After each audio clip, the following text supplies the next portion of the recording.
What's going on, everybody? It's Stas here. So a pretty choppy day in the stock market today. The S&P 500 pretty much broke even. The Dow went up 0.3%. The NASDAQ 100 went down 0.3%. And the Russell also went down 0.3%. So today, we're going to be breaking down some technicals, going over some stocks to buy. And I also want to break down a couple earnings reports. Well, most of these stocks we're going to talk about reported earnings today. And we're going to go over my thoughts on the market in general. So sit back, relax, take a sip of your coffee, and make sure to get two stocks down below for free. Those are from WeBull. They're valued up to $1,600. All you have to do is deposit $100 and you get those two free stocks. And you all can check out the free Discord chat, the Facebook group, and if you want to support me a bit further, my Patreon's also linked down below. And without further ado, let's get right into the video. So guys, look, the S&P 500, like I said, it broke even. And based on the price action we saw today, like I said, it was very choppy. And more importantly, what we saw later in the day, that told me that the bears won the day overall. And you guys can see that on the intraday chart. And pulling back on the 10-day chart, you can see it even better, right? And we discussed this in the morning video today. And we talked about how SPY failed breaking out of 418, out of the 180 SMA here, which it ultimately did. And it failed holding 416.50, which it did that as well. We talked about how that would mean the bears would win the day and gain more steam, and maybe we end up going to test the lows from yesterday at $411. And the way that the market closed, you guys can see again, SPY ended up dumping off in the last hour and a half. That means the bears are gaining momentum. So who knows, maybe tomorrow, maybe Friday, we do end up testing 411 again. Maybe 411 breaks and we end up at 409, 410, maybe 405. You know, that is still very possible based on this price action we're seeing today. And you can see it even better here on the 4-hour chart, right? Two candlesticks formed today under the 50 SMA. So watch out for that when it comes to SPY. And pulling up QQQ, you guys can see very similar price action. We got very oversold yesterday. We hit 326. We started to see a relief rally midday yesterday heading into the close, and then after hours yesterday and pre-market today, you know, we saw this big relief rally from 326 all the way to 333, right?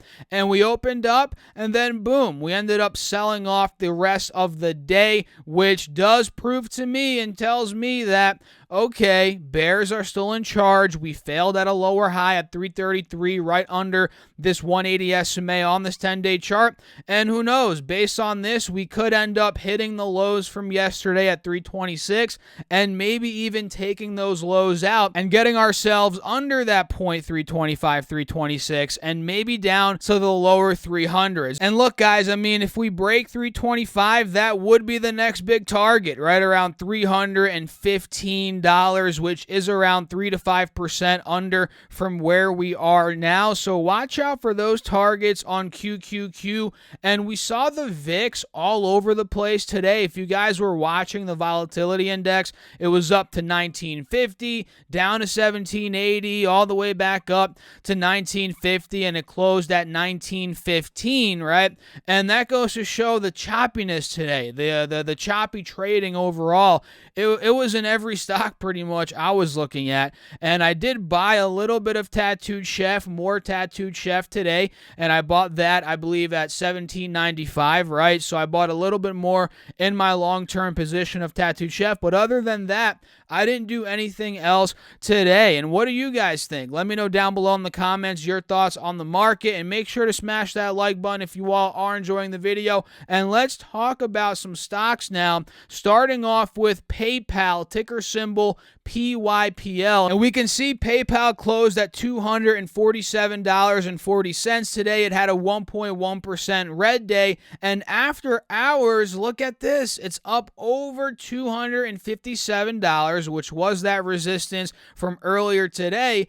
And it went over 260. So a big pop after hours here for PayPal, up over 4% as of now. And who knows, for all we know, this could end up opening red tomorrow. I mean, that's possible. possible. But as of now, it's up over 4%. Looks like we held the higher low here at 248, 250 based on this pop, which is also a good sign. And they did adjusted EPS of $1.22 versus $1.01, so that beat. And revenue came in at $6.03 billion versus $5.9 billion. So double beat for PayPal. And what I believe is moving the stock up is the full year 2021 guidance increase. They increased EPS growth from roughly 17% to about 21% year over year, and sales growth came in. They raised it, and not by a big margin, I'll be honest. I mean, it's barely anything, but it was about 25.5 to 25.75 billion before. So they raised that a little bit, and it's a little bit better than the 25.71 billion estimate. So PayPal, I like it. I mean, I'm invested in this company. I have been for a couple of years. I remember, funny thing is, guys, I started picking up PayPal at $90. And I remember this like it was yesterday. And I was thinking to myself when I was buying PayPal under 100, it must have been 2-3 years ago at this point. I was thinking, dang, this is pretty overvalued. I don't know if I should be buying this stock now. And fast forward a little bit, those shares that I bought, they're up about 2.5 times. So that goes to show when you're dealing with growth companies, even if you think it's a bit lofty, overbought, in the grand scheme of things, it might not be. It very well might not be. And PayPal, that's a perfect example. You know, I thought it was overbought, and I still ended up buying a little bit, and I've been averaging in ever since. And yeah, those shares that I initially bought, like I said, are doing quite well. So PayPal, I'm looking at this as a nice dip buy overall, even as a swing trade. You know, I'm liking this on PayPal. And I got a lot of questions on Upwork, and rightfully so, because I was looking at this stock questioning myself, why the heck was it dropping? Because earlier in the day, we saw it down over 10%. And it's weird because they reported earnings, was it yesterday, I believe? Yeah, it was yesterday. And they did pretty well. EPS came in at 3 cents versus negative 4 cents. So they beat that. And revenue came in at 113.6 million versus 108.65 million. So double beat on Upwork. And they also raised their guidance not only for Q2, but also for full year 2021. They see Q2 sales coming in at 119 to 121 million versus the 113 million estimated. So that's a nice raise in guidance, or rise in guidance, however you want to say it.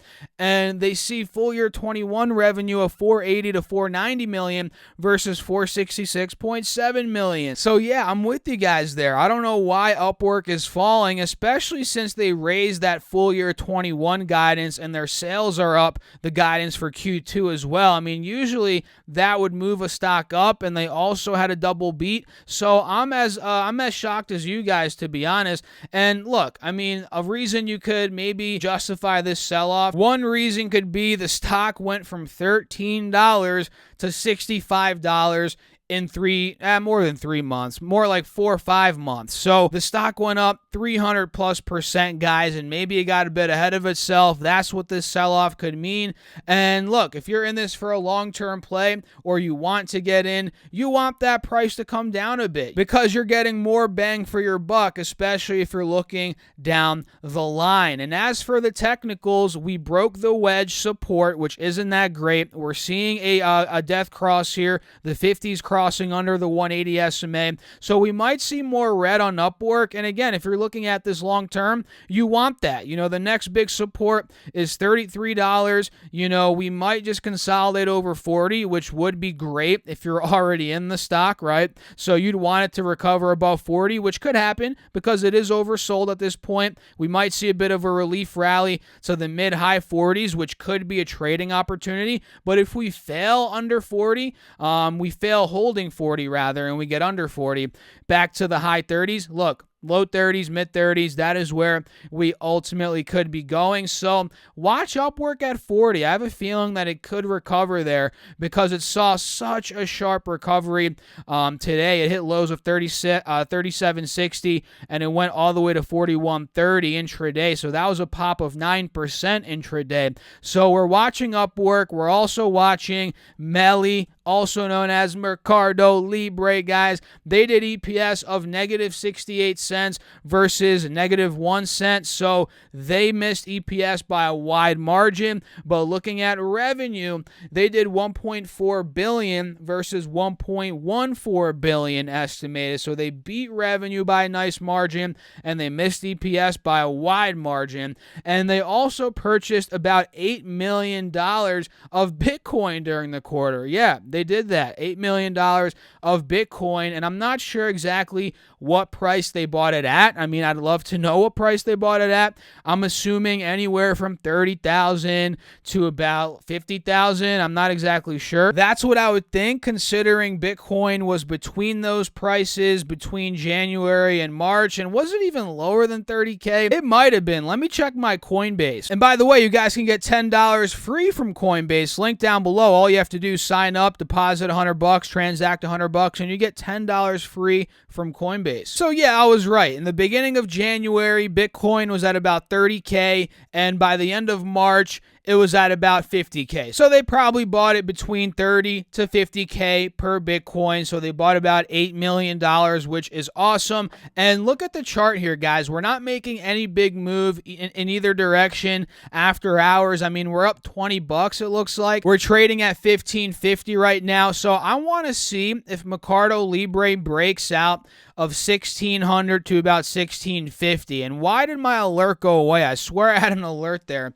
I'm going to put another alert here at about 1635, so we'll be monitoring it from there. If it breaks that, I'm thinking 1730 followed by 1830. Those would be the midterm, short to midterm targets that I have on Mercado Libre. And we also saw Uber report today, and oh man, that's not looking too pretty whatsoever. The stock went down 3.4%. It's clearly breaking the uptrend here on the 4-hour chart. You guys can see it failed at $54, and now after hours, it's under $50 per share. We closed above 51. Now we're trading at 49.10, so almost under $49 a share. And Uber's earnings weren't that bad. I mean, EPS came in at negative 6 cents versus negative 54 cents estimated, and revenue came in at 2.9 billion, which excludes UK accrual 3.5 billion versus 3.28 billion estimated, and the Q1 gross bookings came in at 19.5 billion, up 24%. I don't know why I said it like that. 24% year over year. And yes, the 4-hour chart, we're breaking the uptrend pretty much, right? What we've been seeing as an uptrend, at least throughout 2021. But pulling back to this yearly chart, look at where we're approaching. And in fact, the yearly chart still shows an uptrend, right? We're approaching the 180 SMA, which is right around $48.50. And I think this, and I'm not going to tell you all for sure it's going to be a bottom, but at this point, I believe Uber might see a relief rally, right? Because here on the yearly chart, it's very oversold, right? We're down a good chunk from $64. In fact, we're in a bear market as of now that we're dropping after market hours. So yeah, expect a relief rally. At least that's what I'm expecting. You guys must do your own research, due diligence. I'm not a financial advisor. I'm not anyone that's licensed, right, to tell you what to do. I'm just here on YouTube sharing my opinion, right, guys? So yeah, $49, $50, $48. Watch out for that level here on Uber. And we had Etsy report today, which quite frankly, I don't have any money in. I have not traded this thing in forever. I don't even remember the last time I traded Etsy, but they reported today the stock is down about 20, almost $20 after hours, which is pretty big. I mean, that's like what, a 15% drop? Maybe not that much. More like a 10% drop after hours. And the yearly chart, much like, or rather the 4-hour chart, much like Uber, shows the uptrend breaking. We're also seeing a death cross, and if we pull to the hourly chart like Uber, we're approaching the 180 SMA. So I wouldn't consider this, at least for me, as a long-term investment. I don't want to add this to my long-term portfolio. That's just me, right, guys? But I am looking at it as a potential trade. And based on the big sell-off after market hours, we're pretty much already at the 180 SMA. We're right at 170, 170. 172, the high 160s. So this dip might be bought up. At this point in time, Etsy's down 30% from its $250 all-time high. So I'm going to be watching this uptrend here on this yearly chart on Etsy. So watch out for that. And I've also gotten a lot of questions about CCL, Carnival Cruise Line, and this is an interesting one right now. At this point in time, there's tons of pent-up demand when it comes down to cruises, and the stock market, or rather this stock itself, is kind of showing that. I mean, the stock has done very well, in fact. It's gone up from $12 back in October to $30. Now it's trading in the mid-26s, down about 13% from $30, and it's also in a wedge like many stocks have been that we've covered in the past couple of videos. It's making lower highs and making higher lows, so I'd be looking at CCL as a trade if it holds, let's say, $26.50, $27, pretty much where it is right now, and it ends up running up towards 29 to 30. You know, that could be a window of profit that we can catch right there, a couple bucks in the share's price, and who knows, if it breaks out of 30, this could be a runner, especially into the summer, you know, into the fall as cruises start to build up again, because as of now, and I'll show you guys an update here in a second from the CDC, as of now, there's a conditional sale order from the CDC, which was placed in the fall of 2020. And look at this that we just got from the CDC today, May 5th. Talk about perfect timing. Today, the CDC released its next two phases of the framework for the conditional sailing order for cruise ships operating or seeking to operate in U.S. waters. CDC published technical instructions, yada, yada, yada. And with the issuance of these next two phases, cruise ship operators now have all the necessary requirements and recommendations they need to start simulated voyages before resuming restricted passenger voyages and applying for a CV conditional sailing certificate to begin sailing with restricted passenger voyages. So this is slowly coming into play, right? The dominoes are slowly falling towards where we're going to be on cruises again. We're going to see mass fleets, voyages, and we're going to see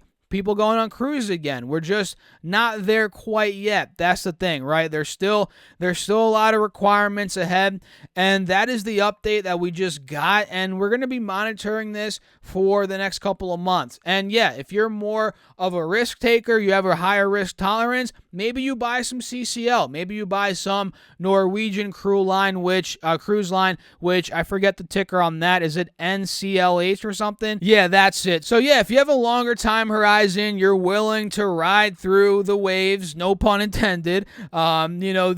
These cruise ship stocks could be perfect trades, and perfect, I don't want to say perfect, but they could be pretty decent trades, pretty decent opportunities. So I'm watching CCL and CLH as well. And the last one for today, guys, is Twilio, ticker symbol TWLO. They did EPS of 5 cents versus negative 10 cents estimated, and revenue came in at $590 million versus $534.92 million estimated. So double beat, and their Q2 sales guidance is up.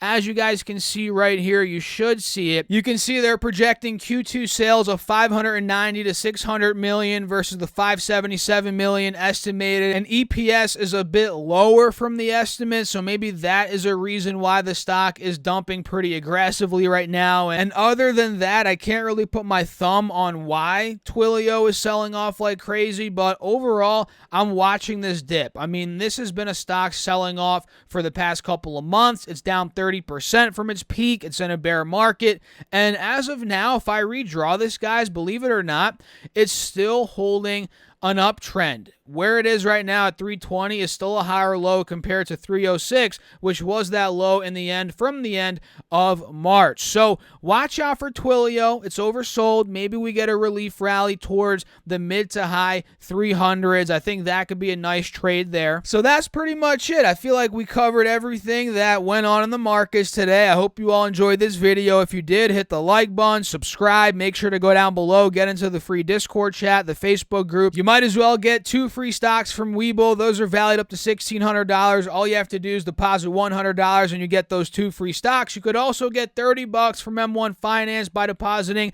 that same $100. Then you get that $30 free from M1 Finance, and you can get $10 from Coinbase. All of those are linked down below. Same with my Patreon. If you guys want real-time buy and sell alerts, call-outs, morning update videos, more exclusive access to me, that's on my Patreon, link down below. Or you guys can go to patreon.com/DasSurFest. That's patreon.com/DasSurFest. I'll see you all there. Thanks for watching as always. And oh, by the way, I made a video earlier today going over a stock reporting earnings in 2 days, and I believe this stock is pretty undervalued right here. So go check out that video. I'll link it down below. I'll pop it up right here. See you guys there. Thanks for watching as always. Stay safe out there. Peace out.